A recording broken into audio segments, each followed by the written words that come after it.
in collaboration with its community. Cloud Imperium Games hesitate American Sign Language support show Star Citizen for its deaf and hard of hearing players. This is a great step forward for making games more inclusive, and other developers should take note when considering adding accessible features to their titles as well. It also seems to be one of the first games to include emotes in this way, so it's important to commend the effort. We have a lot of community members who are hard of hearing, or maybe deaf, and they do not interact with the game in the same way that someone who hears voice would do so, explains animation director Steve Bender in a developer video. In response, Star Citizen devs added emotes for deaf and partially deaf players in American Sign Language. I am really happy for the community to have this opportunity to be able to role-play and to express themselves in the way that they see fit. Bender adds, the folks over at Eurogamer have put together an extensive feature that attempts to understand what went wrong at Payday to make Star Breeze, which recently filed for administration, and so its CEO Bo Anderson depart with immediate effect. As you can imagine, there were a huge variety of factors behind the Swedish developer publisher's demise. But it looks like the decision to switch the development of all titles from the studio's in-house engine to Valhalla was absolutely critical. Indeed, according to the current and former staff who spoke to Eurogamer, the move to purchase Valhalla, a $6 million in-company stock raised eyebrows almost immediately. Those tasked with using the engine claim it was essentially a renderer. When they first got it, there was not even a file open button. When we got it, said one staffer, it was impossible to use. And this is when it all started to get a bit fucked up. Even now, that sounds like something of an understatement. Another employee charged with building Overkill's Walking Dead, which was only recently delayed on consoles, recalled how the engine was entirely unworkable. It means the team was fighting an uphill battle since day one, except this hill sounds more like Mount Everest, and could not even develop new tools to make their life easier because it did not have a solid enough foundation.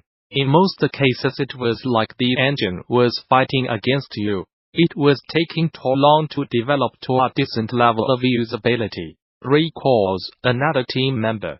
Valhalla felt to me it was barely 50 or 60% of the way in terms of usability and stability. It was just not good. Like most engines, it had good potential, but it was not in a good place for people to properly develop a game. That was the problem. It was just way too far behind in the pipeline.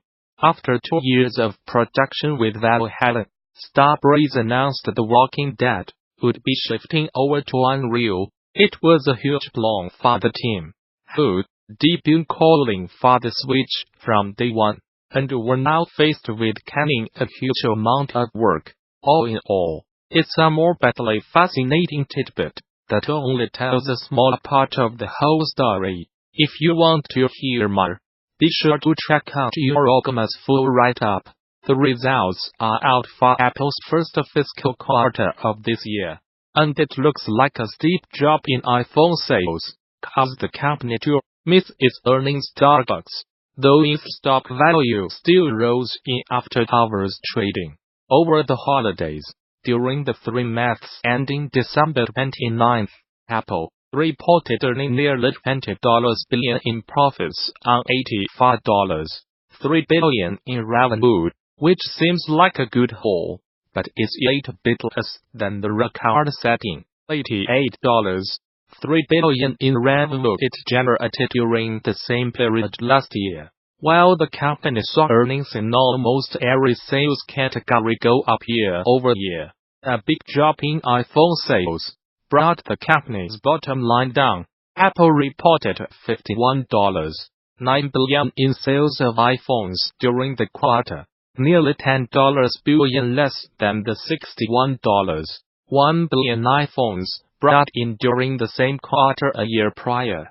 While it was disappointing to miss our revenue guidance, we manage Apple for the long term, Apple CEO stated in prepared remarks accompanying the release, noting that Apple's active installed base of devices also hit 1.4 billion during this quarter.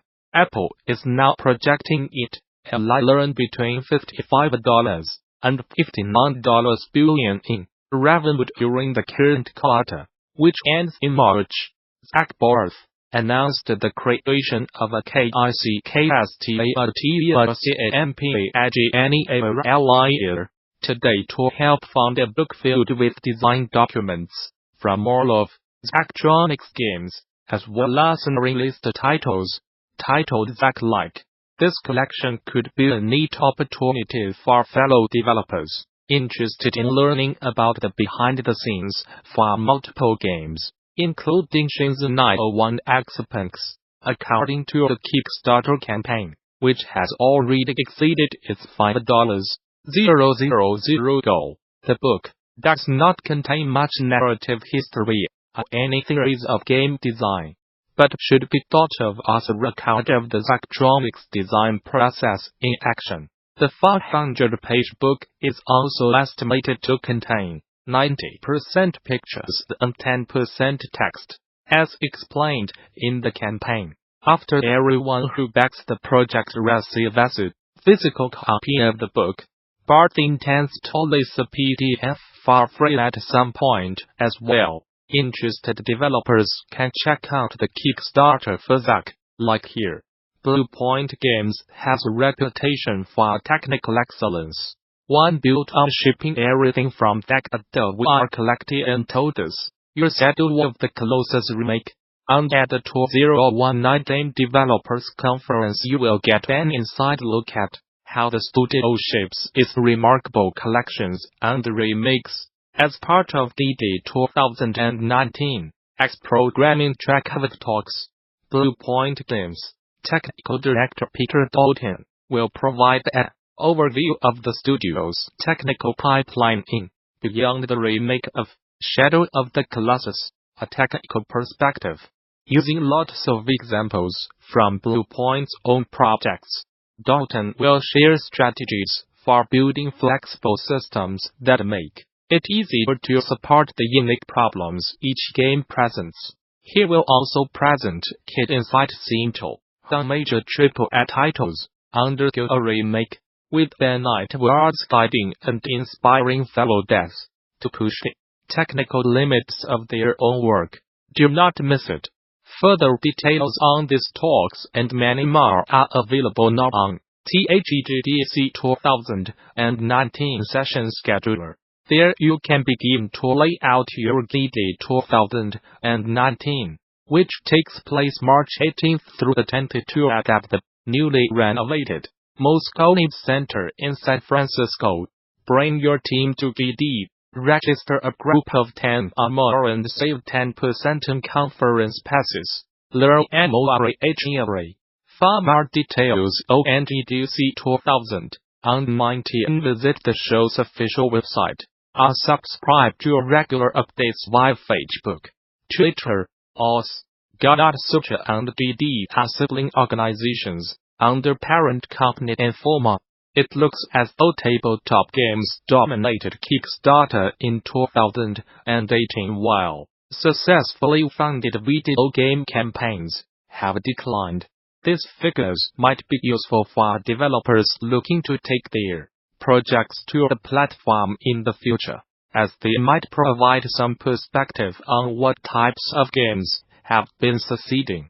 Kickstarter provided some data to publish on showing a roughly 20% increase in funds raised by successful tabletop projects over the previous year. However, earnings for successfully funded video game projects were reportedly down for the third year in a row, with the decline being more noticeable this time around. The tabletop games category, including card games, board games, and tabletop role-playing games, was up $27.23 million. A19 8% increase compared to 2017. For comparison, the video game category declined $1.45 million, 8% compared to 2017. Successful video game CAMPAIGNSAMASCD a total of $15.8 million last year, compared to $17.